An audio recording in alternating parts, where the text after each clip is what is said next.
welcome to our last session. I hope you are still alive.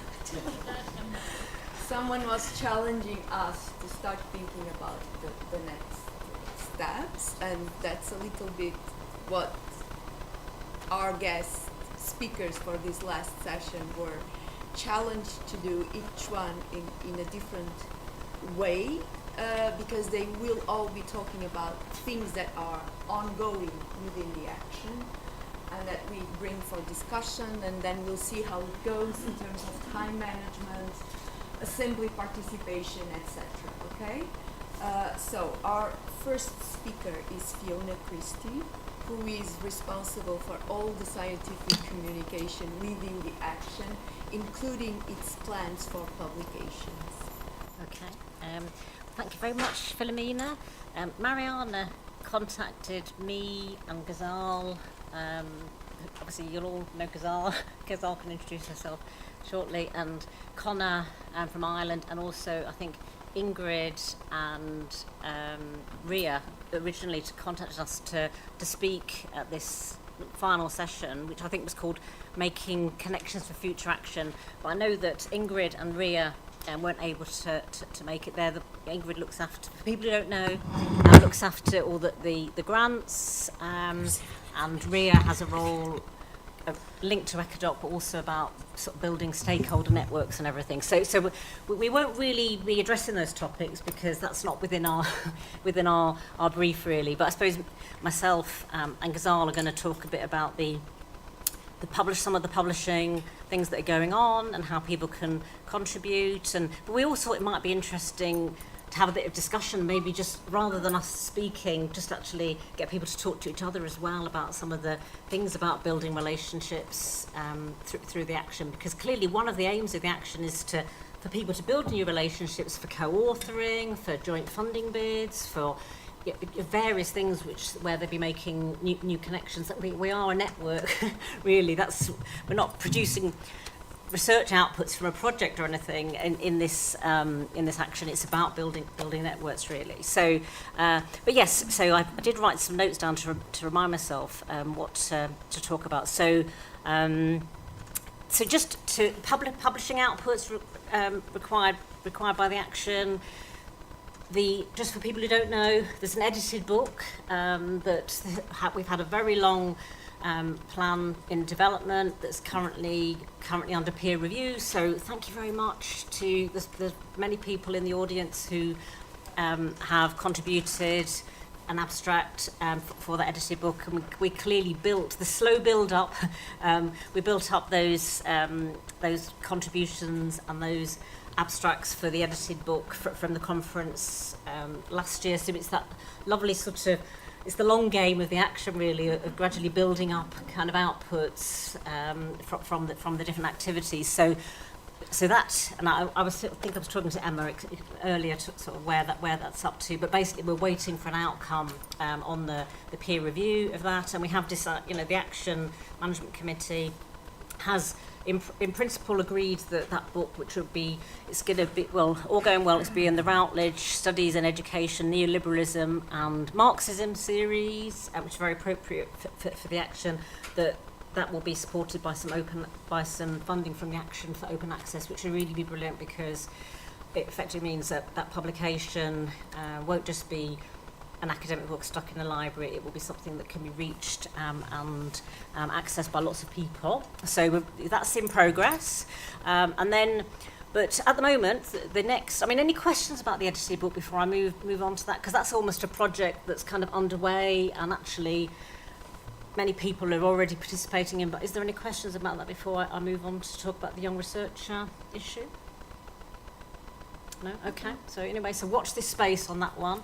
And so the next output, and these are all things that we committed to through the Memorandum of Understanding, was to have the Young Researcher special issue of the NICEC Journal, which very likely will be the autumn 2027 issue of the NICEC Journal. So a call is still live on that, so we thought it might be timely to talk about that today in case there's any questions, and maybe clearly cost and the the EU defines young researchers as 40 and under.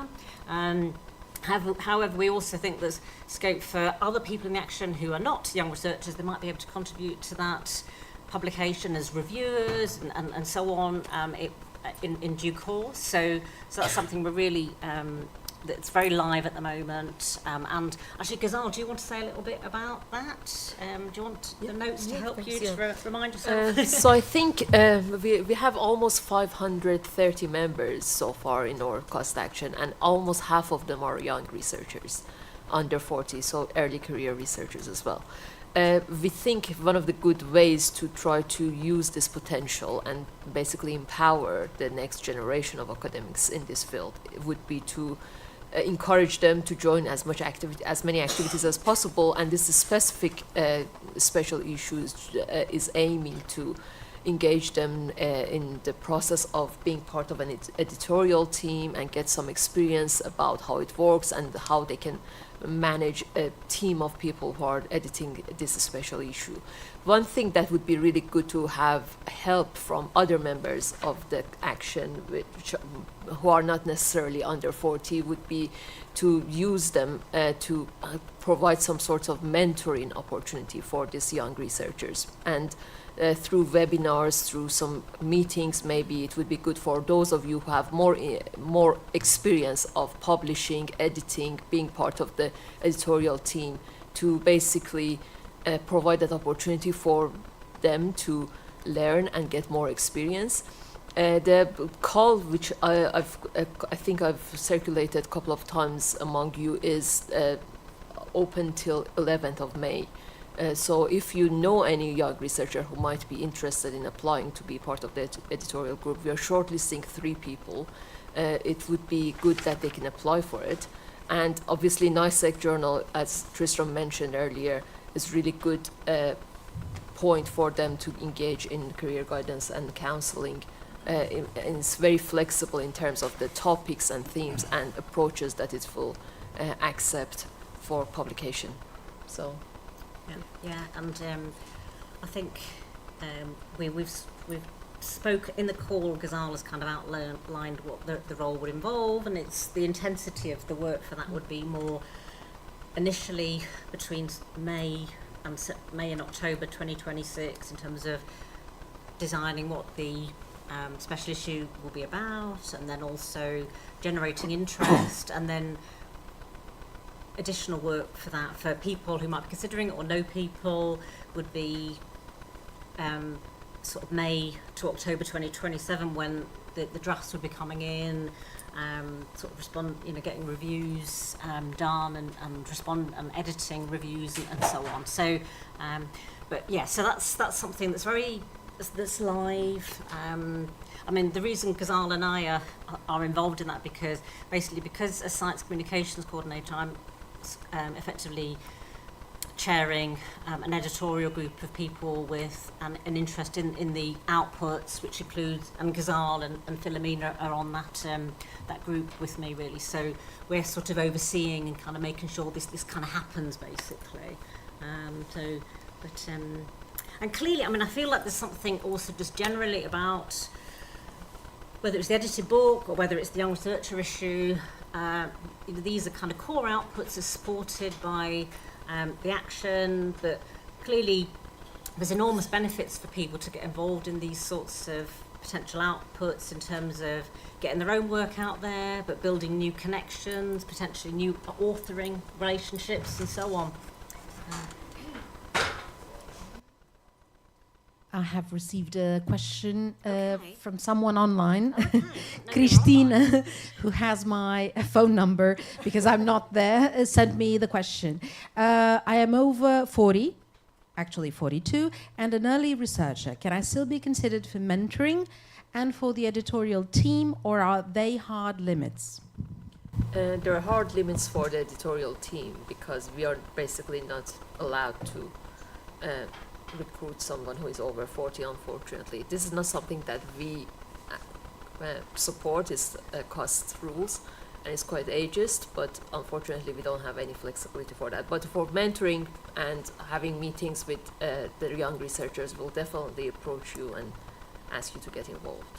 And also something that I think it's important to notice that the young special issues is just one of the deliverables. It's really good idea for us to get together and think about other special issues that we can send proposals to different journals, and so don't limit yourself to this specific one. If you have any ideas, please let's discuss it, and then we can approach other journals for another special Yeah. issue. And for the special issue, the young research special issue, and I hope Philomena and Ghazal agree with me on this one, but we anticipate that the lead authors of each article should be a young researcher. However, and I would expect that virtually all the articles that will get submitted for the young researcher special issue will be co-authored articles, and so potentially there might be a young researcher who's under 40 who is co-authoring with researchers who are not under 40. So there's a potential there. And I suppose also I'd say to Christina that, I mean, we have just sort of given these live examples of collaborative work and so on that people can get involved in. But, you know, there's always opportunities through the work groups to speak at events, contribute to webinars, you know, write reflective pieces for the website and so on. So where there might be, I mean, it's that weird, frustrating thing about what's defined and what the rules of cost are that we have to abide by, but there's lots of other things that people could get involved in. And certainly for the young researcher issue, we could, the joy of it being the NICET journal and Tristram being the editor-in-chief is that we know that we could, you know, if we get lots of really good articles, like, you know, we could have potentially like 20 articles in that special issue. And so if we did have that, and they were, I mean, obviously they might not all get through the review process, but we know that we're going to need a lot of reviewers. But there's also, I feel, in terms of networks and building contacts, it's really valuable to be getting involved as a reviewer, and we will need that project, that young research project. We really will need people to act as reviewers. So there might be many people here who have never reviewed for the NICET journal but might like to contribute. And we would be really happy for that. The NICET journal is a little bit unusual. In fact, it's open, so people know who their reviewers are. They know when you're reviewing, you know who the authors are. It's different from many other journals, and clearly that journal has made that choice. And Tristram, as editor-in-chief, might have a comment as to why we've gone for an open approach. Can I ask you, Tristram? I'm going to ask the audience a question now. One thing, as I said earlier, is anyone can submit to the NICET journal at any time. You don't know. So if you've got an author who doesn't fit into the young researcher category, it's an open access journal. People can submit to it. It goes through a peer review process and so on. It's supported by a learned society in the UK, which pays for it essentially. So, and it's been a decision that the society have taken to support this open access journal. It's now an online open access journal, so it's unusual in that it's both open access and there's no request for fees from individual authors, although as an action we may make a donation for this young researchers issue, but in general you can publish. And it's, I mean, the purpose of it is to put stuff out there in a way that not only people who are academics can access, that practitioners and other people, interested people from the general public can access, policymakers and so on. So that's why it's been, the decision's been taken, and yeah, I'd encourage people to submit. So. And Fiona, may I just say, Yeah, go on. Very quickly, one thing. I think that Fiona and Ghazal did not mention that, but there will be support and mentoring on the part of more experienced researchers and people with experience in editorial roles, etc., for those willing to commit to these young researchers' special issue as editors. So people won't be left alone to their own devices to figure it out all by themselves. There will be people who have knowledge and experience of these processes to help them and support them all through the process. I think this is important. Absolutely. I mean, I'm an editor for the NICET journal as well, and I'll be the sort of lead contact editor for that special issue. but also it may well be that some of you in the room could have very tangible roles as mentors for the three, likely to be three people who will be the sort of the guest editor team, basically. So, but actually, can I ask another question to the audience as well? Because I know we're talking about making connections for action. And I know that actually for me, because I'm Ghazal, Filomena, Mariana and Abel from Barcelona, we're the 5 editors. So effectively, through the action, I've made sort of a new, personally for me, you know, that's a relationship that I've got now with all of you. Our names are going to be in the future connected forever, which is great. But I'm interested to know really in the room whether people have actually managed to sort of make any connections through the action already, through funding or through publications. I'd like to just ask people if anybody has done that. Okay, yeah, okay, well, we'll maybe pick up on that kind of after then, so. We can do it a little bit now. Okay. And then, Ghazal, I don't know how much time we need at the end. No, not that much. And then we can even see if there's more debate, maybe. Yeah. We can improvise a little bit, people. Just a quick question. Is this journal referable? Yes. Well, depends which discipline you're in, really. So it is referable. As a representative of one of the ref panels, that any journal is I- referable, right? Do not internalise that. Yeah, so what? No. So are we talking about 1 or 2 star or above? In business, it's not ranked. No, I know in business, but we have we have the allowance to, you know, we do involve in social science as well as part of research group. That's why I want to check, because it's not my social science is not my area. That's why I'm checking. Are we? Has there been a 3-star or 3-star ref on that It's journal? not. The journal's not been ranked. Oh, And okay. that's social science. And REF does not pay any attention to Yeah. journal rankings or any of that. That is on peer review of individual outputs. Yeah. Okay. Thank you. Someone else. I'm sorry, I just, what was the question actually? I have few things to say. Up to you. Whether that was the question or not, yeah. If I make some comments. First of all, I was really happy to be part of this event, because all my life I was very skeptical about all the collective efforts, and then as I'm getting older and more experienced, I just learned how it is important to work collectively, and that's very specific skill and goes always unpredictable, and then people have different perspectives. But however, I felt a sense of belonging to this community, to be honest. That's very rare and very precious. Speaking of other things you've mentioned, I would like to do some mentoring. I have experience with reviewing for very highly ranked journals. I prepared collective edited volume for Routledge, for example, but I was not ever a member of editorial board of a journal. That's a sort of experience I missed. And also, yes, I'm preparing 2 actually Horizon-funded applications. I've mentioned that a couple of times for the meetings of our subgroup. I developed very good cooperation with University of Bergamo, and we want to prepare this project about mental health,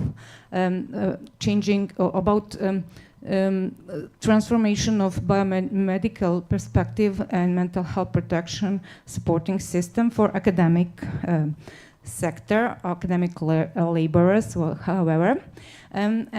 Yes, they will lead actually. I spent there 2 weeks, and they are mostly lawyers dealing with health rights, especially of people in custody and in prison people. So yes, I'm going to work on that. So who is very interested can still be part or at least express interest, but I would appreciate especially experienced researchers. So that's all I had to say. Thank you. So maybe my suggestion action now is that we go to Connor, who's going to talk about this year's ECADOC, which is the doctoral summer school that is now connected also to the network and to the action. And then we'll see, okay, Ghazal? Yes, yeah, apparently. I can do it. Yeah? Yeah. Okay. May I suggest something on the new launch?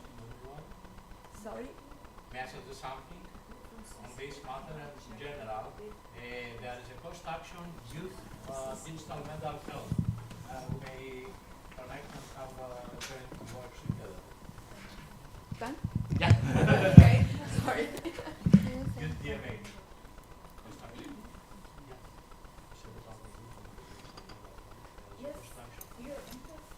Oh, okay. Please don't keep parallel conversations to the speaker. Sorry. Will I go? Hi everyone. You can hear me okay? I can take it, yeah. Just before I start saying a few words about ECADOC, I just want to express a few thanks. I haven't really chatted too much. First thing is there's a few people on my hit list that have said things that I'm like, I need to chat to these particular people. So I'm looking forward to those conversations outside of, taking up time and stuff like that there. But I'd like to thank, my colleague Michelle. She presented on the work that we do in Dublin this morning. And a lot of people who've been applying to ECADOC have been getting some communications from my colleague Des. So I just want to acknowledge Des's great work and the colleagues. And I was delighted this morning to find a kindred spirit when Nuala said that she was a psychologist. Because, Philomena, come sit closer. Because... And there are more in the audience. There. we have a small community. Good. Okay, so I feel a lot better after 2 days because I was getting my my sociology primer, and I had quite a lot of that in the last 2 days, and mostly my psychology primer over the past few years has been coming really via two people, and I say this in all seriousness because the ECADOC Summer School really is about leadership and about developing leadership, and I'd I'd like to particularly thank Tom and Tristan, because I get your blogs, and I'm not going to tell you where I read them or when I read them, but I get them, and I appreciate the updates, and I think this is what's great, and maybe I'm missing some other blogs that wonderful colleagues are doing, and if I am, please nudge me, because I think this is the wonderful thing about the network. The COCAG blog. The COCAG blog, and but there are so many, and this is what the network is about, and developing that confidence and the leadership, and thank you guys for that. I know, Mariana, you're probably going to be running away, but we've had lots of great meetings and interactions online, and again, I've been involved in running cost actions before. We're planning a new cost action for the work that we do, and I know the amount of work that goes on in the background. Mariana, Tristan, Ricky, I think you're involved as well. Ghazal, Petra, Alex, and thank you for yesterday and the chat at lunchtime. Fiona and Philomena, my new best friend. I'd have a special word for Ricky. I think, Ricky, this morning you mentioned that you were struggling with the alcohol. I think to use a colloquial, you sounded a bit like a lightweight. So I think if you're coming to Dublin and you're serious about coming to Dublin, you need to increase the training, Ricky, and do that. And I would say to people, I know Ireland's always it's a great destination, and as we always say in Ireland, there's no strangers, there's just friends that you haven't met yet. And I know that some people will want to travel and do stuff, and I call out Petra and the link to Limerick, and everywhere in Ireland is very easily accessible, and Limerick and Nuala, you know, Maynooth not so far out of Dublin, and great to see as well. So if you are coming and you've got family and a little bit of stuff, I would say, you know, maybe think about where the colleagues are at. I did have 2 or 3 slides, but just for expediency, we'll just chalk and talk. For anybody who's not really aware, ECODOC was originally funded 2013 to 2016, and you know, different funding partners. Some of the colleagues from institutions have been here with us. 15 nations, and the first ECODOC was 2014. So it's been very successful, and I think successful in what the vision for ECODOC has been. And there was 2 words that jumped out at me as I wrote this down. A sustainable, and I'm thinking back to, you know, what is sustainable, but I think there's quite objective evidence for the sustainability and the success of the European doctoral programme. And again, I'd be saying to anyone who's at that stage and who's coming to Dublin, you know, go back after today. I remember doing these kind of things myself, and I remember as a PhD student sitting in airports and just being so full of stuff, and I just wanted to go into the people in WH Smith's and just say, hey, do you know what I know now? And reaching out and making those connections and having your hit list. And who do you want to talk to, and what do you want to do? And the blogs and developing the leadership capacity, and that's what you're giving yourself the opportunity for. And the wonderful thing now, since I think last year, 2025, ECODOC is now co-funded by COCAG. So thank you for that. I'm still waiting for the money. Seemingly the check is in the post. I have been spending lots of money on Guinness, and I'm still waiting for the check. So whoever has the checkbook, please. And because of the increase in the world issues and capitalism, I think I need a 25% increase in the budget. Seriously, in terms of some statistics about what's going to happen, we originally had planned to make 30 offers of places. We have made 35 offers of places, and we had 59 applications. So I think, again, taking the confidence, and I was struck by, I think the number, Fiona, was it Gazelle? The number involved in the action, it's huge, and sometimes we can get lost in that by there's, you know, the number of people who are here. So there's a big multiplier effect, and 59 people are prepared to make that big effort in the middle of a summer to come to Dublin. So we had 59 applications. We had originally planned for 9 workshops, 3 by 3. We now have 12 workshops that are going to happen, and we had 44 applications to do workshops. So I think, again, and I think in terms of looking at people nodding here and people seeing opportunities here, I'm thinking as well, if there are 44 people who were planning for workshops, and if there were 59 people planning to come, there's another special issue, there's another output, there's another small network, there's something else, and these are demonstrable outputs in terms of reporting back. So we've got 12 workshops, and some of the people who we didn't select for the workshops, we thought that sometimes what they had to say was maybe of wider value, so we've asked them to be more involved in the presentation. So that was some of the statistics.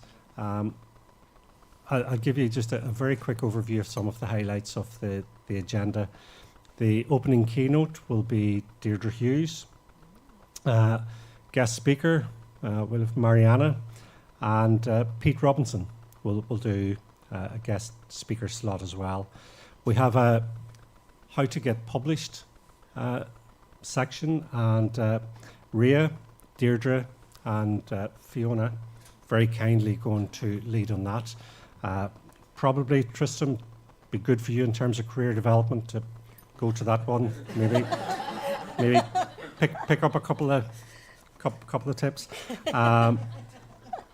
We have a great panel discussion, and it'll be Aisling, our colleague from Dublin City University, Petra from University of Limerick, Nuala from Maynooth University. And if I knew what the focus of that was at the minute, I would tell you, but I don't know yet. But we have some discussions about it, but we'll have that panel discussion. Anyone who heard Michelle talk this morning, and I think this is the interesting thing about what we've seen with this cost action.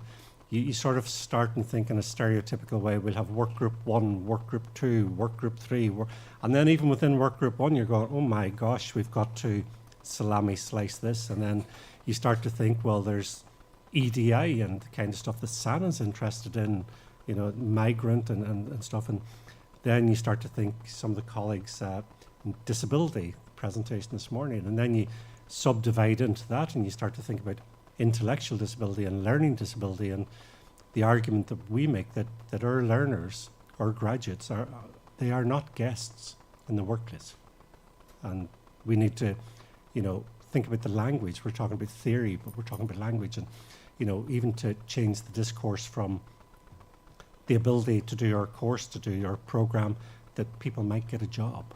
You know, we don't talk about everybody here having a job. We talk about career and career development and promotions and stuff. So we need to raise those ambitions. And I think that's the other side of what this network can do, as well as the theory, is to think about the practice and think about the psychology and the human in front and the humaneness of what it is we want to do. So I think we'll get a chance then. We have a session where people will get to see a show and tell of what we do in the centre in Dublin. And, you know, tomorrow morning, we're doing a presentation here tomorrow about that. I have a meeting tomorrow morning, I think, with the European Commission. We had Japanese visitors a few weeks ago. What we do is quite pioneering and innovative. And, you know, there's a lot of stuff we're still developing, social robot research, the XR, the VR, the artificial intelligence, the other stuff that we're doing. And no different from where we're at here, we are entirely and completely ambitious for the learners and for the graduates and for the careers that they might be able to develop as well. So we have that on the agenda. We were talking today, Freire, the pedagogy of the oppressed. I think, Tristan, did I hear you say you were talking last night about Bowalian theatre and theatre of the oppressed, and definitely we want to see some of that. And we'll have, you know, Mary Quirk, who will present. Mary's been to some of the previous ECODOC summer schools on her doctoral research that is now finished, that brings a universal design for learning lens to universal design for guidance. Wouldn't be a trip to Ireland without getting on a bus and going out to have a visit. So going to one of the counties just lower than Dublin, Wexford. I think, Michelle, am I correct? It's known as the Garden of Ireland. Is that Wicklow? Yellow Belly Land. Okay. Strawberry Land. I've got 11 minutes left. So out on a site visit with Rosarian colleagues too, and this is the co-sponsors, Education and Training Boards Ireland. So ETBI and Rosari, they are heavily involved in the further education and training sector in Ireland. So going out on a field trip, a visit with them, and a case study workshop, and then off to a place called Johnstown Castle and the Gardens, and some more beer, and then back to Temple Bar in Dublin for some more beer and some more excitement. And if you can fit any learning and development of leadership skills into that, I'd encourage that as well. But we do thoroughly look forward to welcoming everyone to Dublin. If there's anything we can do to help in advance, do let us know. For the next ECODOC Summer School after this, we will be more than happy to help with whatever planning and thinking that's going to be needed for that. And all I can say is, look, you're entirely and thoroughly welcome to Dublin. And I would say, again, the ECODOC and what it's about, European and not just like national, European doctoral summer school, development of leadership skills. And I constantly say this, you don't become a leader when you get the PhD, when you start to go out. You develop that now. It's an attitude, it's a mindset, it's the confidence, it's getting the head up, it's getting the shoulders back, putting the chest out, and say, I have a position and I have something to say. And I think this is what the publications are wonderful for as well. And anyone who's coming, take these opportunities. And, you know, I can't emphasize enough just to do it and have a go at the publications, get a blog, do those things. My God, these guys can do it and knock out a couple hundred words and people read it. And I do. I look forward to the blogs coming in and their small updates, and it keeps me going. About 7 minutes left.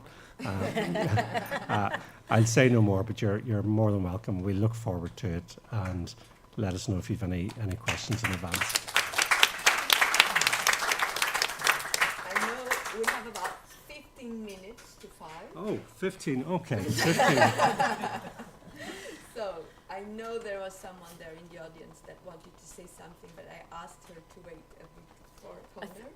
So do you still want to say something? I'm sorry, I can't. Yes, it was. I said Yeah, and then you said there's something I want to say in connection. I didn't want to say anything. Oh, okay, she said it already. So, Well, this last part, we're just going to talk a little bit about co-authoring. We are very keen to provide you with more opportunities to co-write with each other, and Fiona is going to ask you some questions about your experience, and then we just want to hear from you, I think, for this last 10 to 15 minutes. Yeah. Also, apart from that, if you have any questions, any like suggestions for working better together, it would be good to hear it. That's right, because originally actually Mariana said to us, can you plan a workshop? And then you were here with microphones.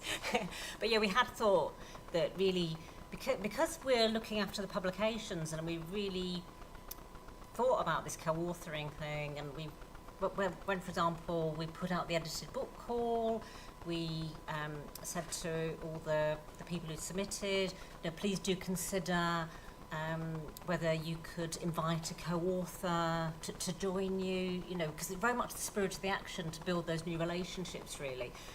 And I suppose that experience of seeing how people sometimes it doesn't work, there's a piece of work that really just belongs to a person, and they're just going to stick with it, which is absolutely fine. But we've thought quite a bit about that, haven't we, through that process. But it's also made us reflect upon our own experience of co-authoring, and that whole aspect of managing it effectively, and you've got to take a chance sometimes with co-authoring. But I know, for example, that I remember I had a paper that had been rejected twice from 2 different journals. Thank you very much. But I'd been using Ria Thompson's work in this article and such, and I did know Ria. I mean, this is just before the action even started, and I knew Ria because I'd met her a couple of things, but I didn't really know her. And then I did actually reach out to Ria, and I said, Ria, will you join this paper? Will you, I've got to resubmit it to another journal. Would you join the paper just because I'm using your theory or, work that you've done? And Ria kindly joined the paper. So sometimes it can be, it's that sort of, sometimes co-authoring can be a bit opportunistic, that you're working on something and you just know that, in my case, it was like having a more senior person coming in to elevate what I'd done, sort of sprinkle a bit of gold dust. I don't know if Ria's kind of tuned in on this, but for example, she was able to just sort of sense check what I was saying about her careers in communities approach, really. So that's just a sort of personal experience in terms of, and we know co-authoring, some relationships will be more productive than others, and and I've certainly learned that sometimes co-authoring and you realise that people have got quite a different approach, like I'll be wanting to talk about we and I in a paper, and there'll be somebody saying, well, actually no, I we're talking about the researcher, or sort of you stumble on quite different approaches sometimes with co-authoring, but we think we've had experience of it, and we've just observed that in terms of how people have responded. So, but Ghazal, do you want to say anything about your experience of co-authoring before we fire those questions at the audience? Yeah, I think related to the action, as some of you already mentioned, it's also important that you have this conversation before you start about your approach, and just because you're all doing critical theories or critical studies doesn't mean that it will end up the same way when you're co-authoring a paper. So coming up to these decisions and having some sort of definition and plan before you start would be good. Tristram, when I co-authored something with him, told me once that he never wants to publish something that he hasn't checked every sentence and agrees with it, which I think is a really good approach, because then that's what I'm also trying to adopt, that like, because over the course of your career you just want to make sure that everything that you have published you can basically stand for it and is something that you believe in it. So something that is very important for especially early career researchers to keep in mind, but generally it's always really good to work up with other people, and sometimes challenging, but it can be a very good learning opportunity, I think. Yeah. And clearly, if you co-author, it kind of multiplies the reach, really, because you have two people. With that paper that I wrote with the rejoined on, there's 4 authors on it, and so you sort of, straight away, you've got the multiplying factor of 4 different people sharing it with their network and so on. But yeah, but we were interested to hear the views of, I mean, the questions actually were, if I just get them up here, hold on. Well, was kind of why co-author, how co-authoring relationships develop, what are the risks and benefits of co-authoring, because we've been quite positive, but we also know that there can be pitfalls, and also just to think about what opportunities does the action offer to discover potential co-authors. So, you know, those are some quite big questions to kind of pose to the audience, really, around co-authoring.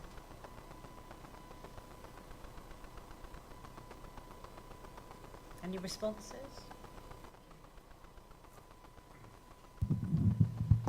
Okay, I can share my experience.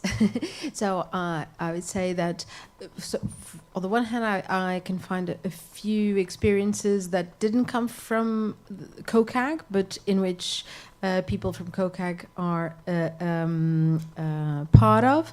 But those, I would say, are different. But there's one in particular that for now we have just submitted, I think, one abstract for a conference that is going to take place, I don't know, sometime in June, or because I'm not going. But it was through COCAG, I met André Borges, and André was doing something focused on precarity, as I had been, and so he was thinking about starting this kind of like spin-out project from his PhD, and so basically André, Courrouche, Mika and I are doing a kind of like a little bit of a project, but a very interesting participatory project on practitioners and their experiences working with people under precarity. So through COCAG, that's an example.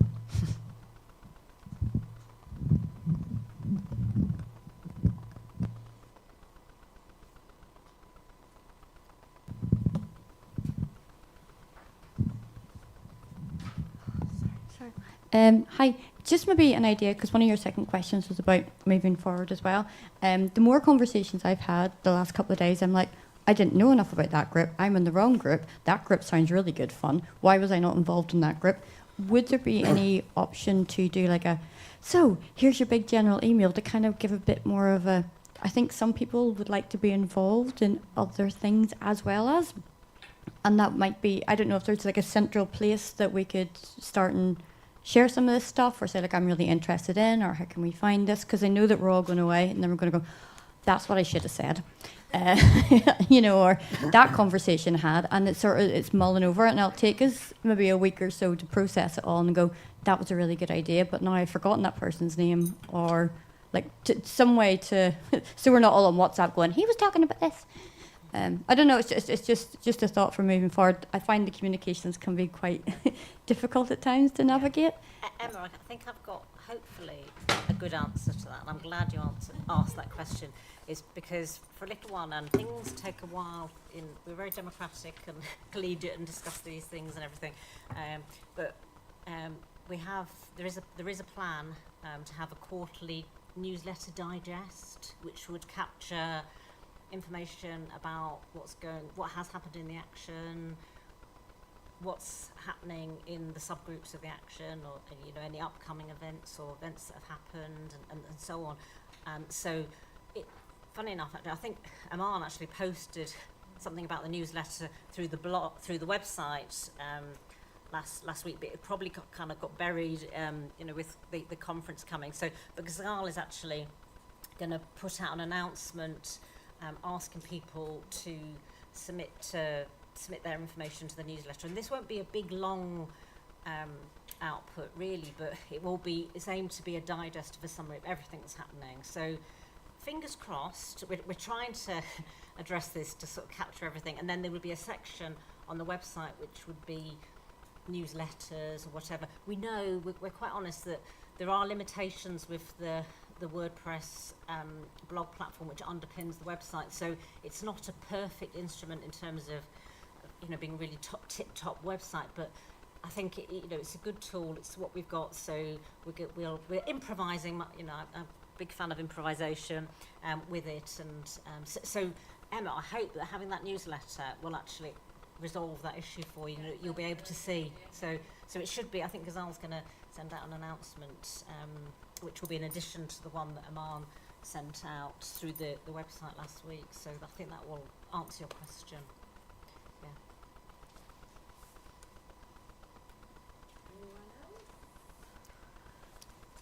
Connor was going to say something about co-authoring.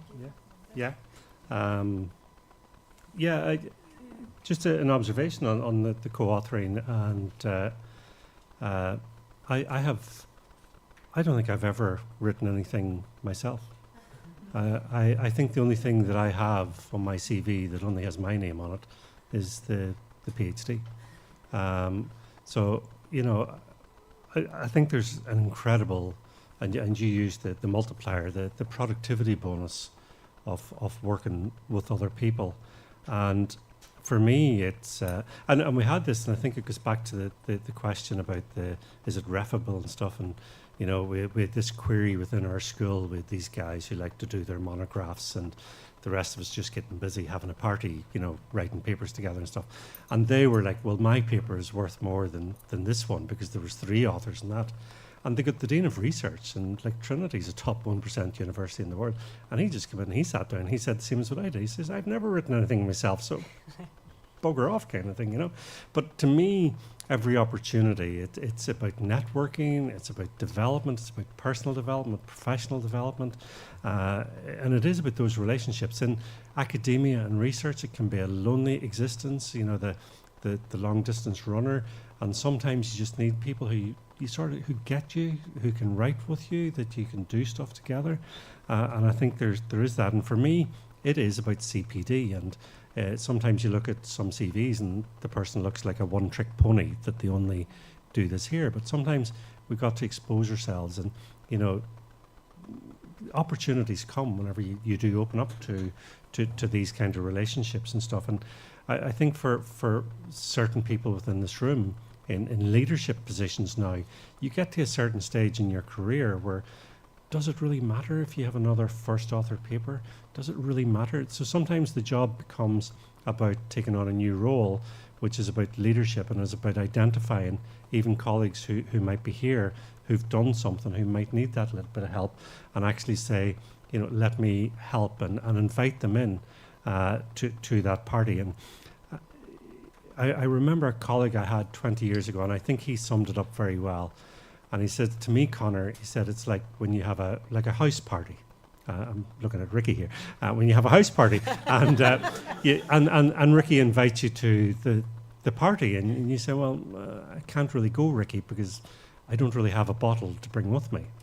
And you're hoping that Ricky goes, that's okay, Connor. We have enough here, but you're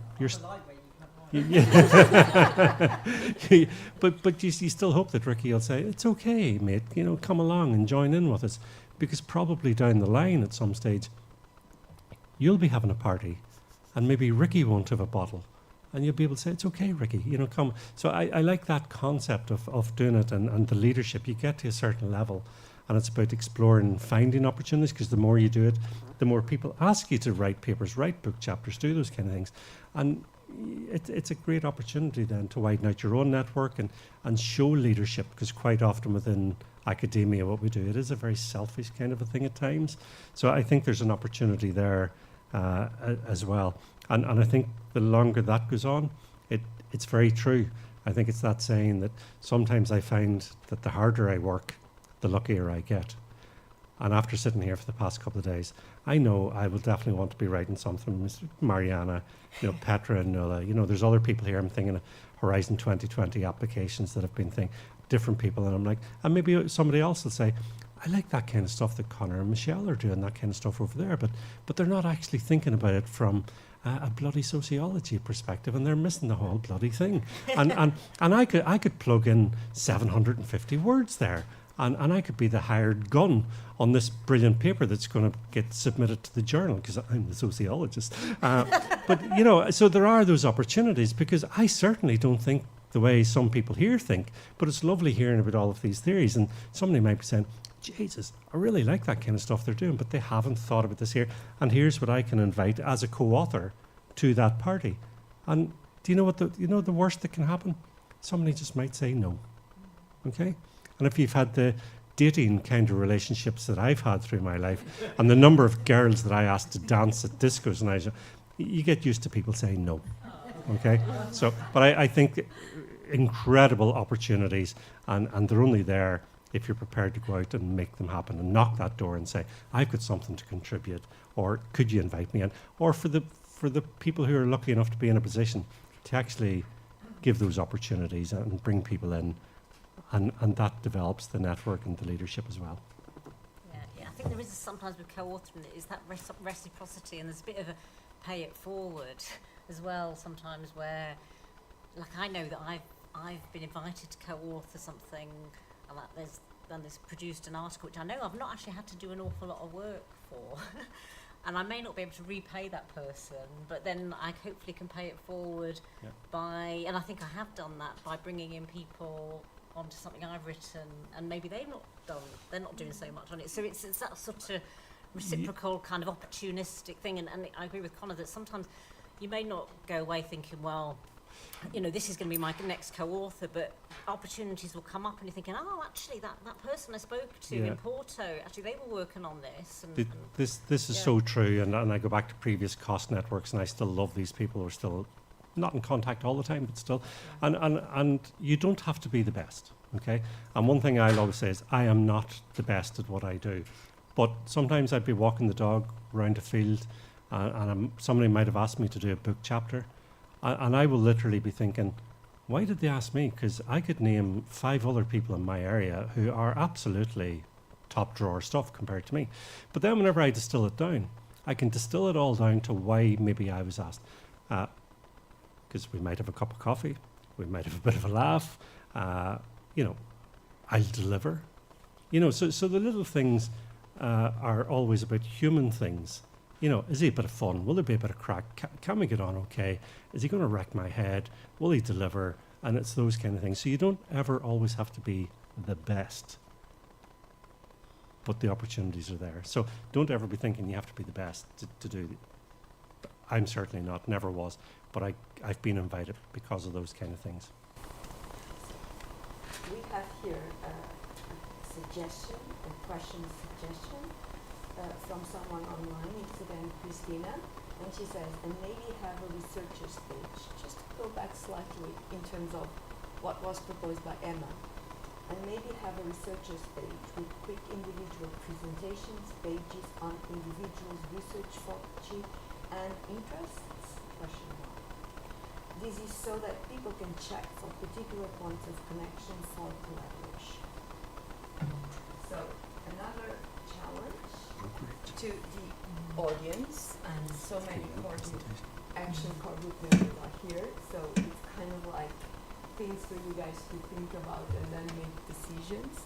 Because I think that we just had some really nice words from Fiona and Connor about the value of collaboration, the value of doing things together, which I think ties very nicely, at least with many of the discussions we had today throughout the day, about the importance of collective action, about the importance of going back to the basics and do things together, the simplicity of things, find ways of joining forces, of being together again, act as a collectivity in the true sense of the word, so that then we can push things forward, we can go move for change. And actually, as it was pointed out, there's the multiplier effect in co-authoring, which means that potentially our voices can be heard wider than if we just stick to our own individual, writing about our own individual questions. And then, as someone that advocates participatory research, that's the beauty of co-creation, which goes beyond all of these, right? And how much we learn and change by working together with others, and how much this can be also such a powerful, transformative experience. A few other words I heard a lot this past few days. So I'm just using this opportunity to sort of like link a number of ideas to this particular challenge that was made to the audience and to the action. Tristan, I don't know if you want to say a few words just to close the day and to close the conference. Anyone else? Thank you very much to the organisers. I think we've all had a brilliant time. It's not over yet. Some of us are going out for a walk still, but thank you. Thank you so much, and I think it's been really excellent.